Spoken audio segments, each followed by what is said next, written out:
नूरी खान जी, आज मैं आपसे कुछ बात करना चाह रही हूँ। जैसा कि अभी पिछले दिनों आपने हमारे राहुल भैया को लेके एक बयान दिया, तो मैं आपसे ये कहना चाह रही हूँ कि आप मुझसे छोटी हैं उम्र में, और मेरा ख्याल है कि भैया से भी बहुत ज़्यादा छोटी होंगी। तो जब हम इतने छोटे हैं तो हमें बड़ों के मामलों में बीच में पड़ने का क्या तुक। और ये बड़ों का मामला है, वो अपनी जो भी उनके इशू हैं वो खुद तय करेंगे, वो अपने खुद निपटेंगे। अपनों को इतना बीच में बोलने की क्या ज़रूरत है। और बोलना भी है तो आप उनके ऊपर सीधे सीधे आरोप लगा रही हैं, उन पे बीजेपी से साठगांठ का आरोप लगा रही हैं। कितनी शर्म की बात है नूरी जी, इस तरह की उम्मीद मुझे आपसे नहीं थी। आप बड़ा अच्छा काम कर रही थी उज्जैन में भी, मैंने देखा पिछले दिनों लोगों की मदद कर रही थी, ये कर रही थी। अचानक से आपने अपने पैर पे फिर कुल्हाड़ी मार ली। क्यों इस तरह की हरकतें कर रही हैं आप? मेरे को ये समझ ही नहीं पड़ रहा है। आपको याद है आप क्या जानती हैं? आप उनके वालिद के बारे में क्या जानती हैं? उन्होंने कांग्रेस के लिए कितनी कुर्बानी दी माननीय अर्जुन सिंह जी ने। उसके बाद राहुल भैया ने अपनी पूरी ज़िंदगी कांग्रेस को सौंप दी है। कितनी मेहनत की है उन्होंने। आज 10-15 साल वो नेता प्रतिपक्ष रह के उन्होंने कांग्रेस के कार्यकर्ताओं का मनोबल बढ़ाया, उनके लिए धूप देखी ना छाँव देखी, रात दिन मेहनत करी।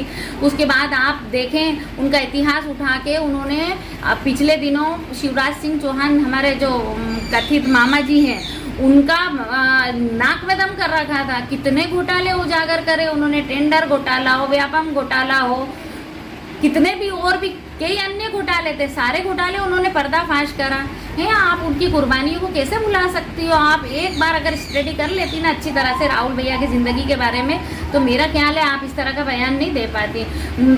देखो नूरी, मैं आपसे फिर कह रही हूँ कि ये जो इज्जत है, शोहरत है, दौलत है, पद है, ये सब आनी जानी माया है। आज है कल नहीं है। मैं अभी तक पार्षद थी, पता नहीं कल होंगी नहीं होंगी, लेकिन हमें अपने संस्कार कभी नहीं भूलना चाहिए।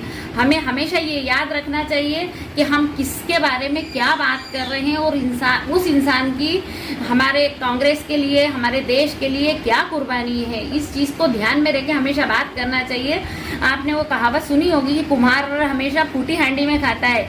यही हुआ था राहुल भैया के साथ। मध्य प्रदेश को मजबूती देने के चक्कर में वो अपना जहाँ उनका खुद का गृह क्षेत्र था, उस पे ज़्यादा ध्यान दे पाए वो।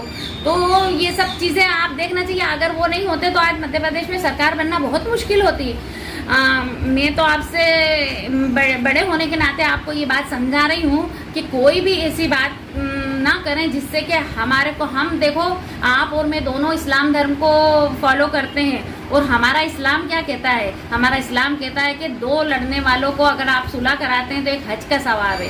तो उसके बाद आप क्या कर रही हैं? आप उसके अंदर सुलह कराना तो दूर है, उसके अंदर घी और पेट्रोल डालने का काम कर रही हैं आग के अंदर। तो ये अच्छी बात नहीं है। आप खुद अभी थोड़े दिन बाद देखेंगी कि यही सब जितने भी बड़े नेता हैं, शायद वो कमलनाथ जी हों, चाहे अजय सिंह जी हों, चाहे दिग्गी राजा जी हों, या अपना दो भी हैं, जितने भी बड़े नेता हैं, ये सब एक मंच पे खड़े होंगे और एक मंच पे खड़े होके ये ललकारेंगे बीजेपी को, और साथ मिलके ये कांग्रेस को मजबूती देंगे। और आप उस टाइम देखना ठगी से खड़ी रह जाएंगे। आपको इन पचड़ों में नहीं पड़ना चाहिए। और अभी भी कोई ज़्यादा देर नहीं हुई है, कोई ज़्यादा वक्त नहीं निकला है। राहुल भैया जो हैं हमारे बहुत बड़े दिल के शख्स हैं। आप उनसे एक बार माफ़ी मांग के देखें, वो आपको ज़रूर माफ़ करेंगे। और हमें अपना कद, अपना ओहदा, अपना ये कभी भी नहीं भूलना चाहिए, क्योंकि कुछ भी काम करने से देखो नूरी, इंटेंशन पता चलती है। सबको पता चल रहा है कि आपकी क्या इंटेंशन है, आप क्या चाह रही हो, और आपने किस वजह से उन पे आरोप लगाए।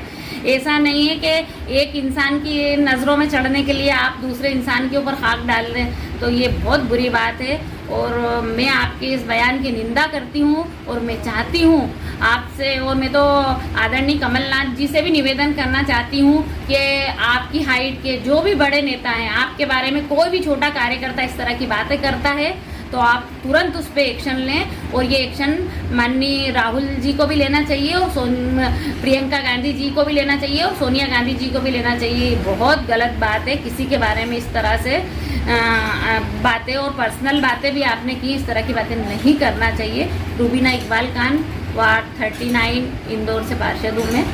ये मेरा जो वक्तव्य था मैंने बता दिया, आगे आपकी मर्जी है, जैसे ये मेरी सलाह थी आप